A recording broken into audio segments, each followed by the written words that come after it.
A1 TV Telugu news. Kamareddy జిల్లా కేంద్రంలో Varalakshmi గోడెన్లో all India Banjara సేవా సంఘ రాష్ట్ర ఉపాధ్యక్షులు మోహన్ నాయక్, రాష్ట్ర ప్రధాన కార్యదర్శి మోతీ సింగ్ నాయక్, జిల్లా అధ్యక్షుడు సురేందర్ నాయక్ ఆధ్వర్యంలో ఎంప్లాయీస్ యూనియన్ కొత్త జిల్లా అధ్యక్షుడిగా మోతీరామ్ నాయక్ ను ఏకగ్రీవంగా ఎన్నిక చేశారు. మోతీరామ్ నాయక్ మాట్లాడుతూ బంజారా బిడ్డలకు ఎదురయ్యే సమస్యలను పరిష్కరించేందుకు ముందుంటానని, ఉద్యోగుల సమస్యలపైన పోరాడతా అన్నారు. ఈ కార్యక్రమంలో జిల్లా ప్రధాన కార్యదర్శి శ్రీనివాస్ నాయక్, డివిజన్ అధ్యక్షులు సదర్ నాయక్, కోశాధికారి లస్కర్ నాయక్, ఉపాధ్యక్షులు రెడ్డి నాయక్, లింబాద్రి నాయక్, దేవు నాయక్ తదితరులు పాల్గొన్నారు.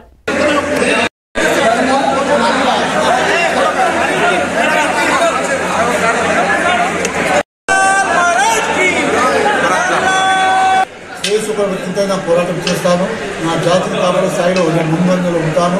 మా కొన్ని జరుగుతున్న అన్యాయాలు దాని అడగడంలో ఫస్ట్ మొదటి స్థానం ఉంటాను. కాబట్టి ఈరోజు నన్ను ఇంకా ఘనంగా జిల్లా అధ్యక్షుడిగా ఎన్నుకున్నందుకు మా బంజారా జాతితో రుణపడి ఉంటా. దాదాపు 30 సంవత్సరాల నుంచి ఆల్ ఇండియా ప్రదేశంలో పనిచేస్తున్నాను. ఎక్కడ కూడా ఏ పని ఆశించలేదు.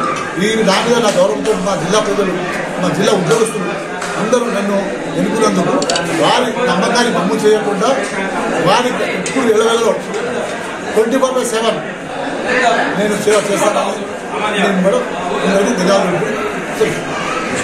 నుంచి నేను కూడా మా ఏఎన్జేస్తుంది అనుకున్న శాస్త్రాన్ని దాంట్లో ఒక భాగము. మా ఏదైతే ఏఎన్జేస్ ఉందో వాళ్ళ ఆదేశాల మేరకు మా ప్రణాళిక సోషల్ మీడియా ద్వారా మేము ప్రభుత్వాన్ని కానీ తెలంగాణ ఆంధ్రప్రదేశ్ ప్రభుత్వాన్ని కానీ కేంద్ర ప్రభుత్వాన్ని కానీ తెలియజేస్తాము. మేము ఇది సోషల్ మీడియా ద్వారా.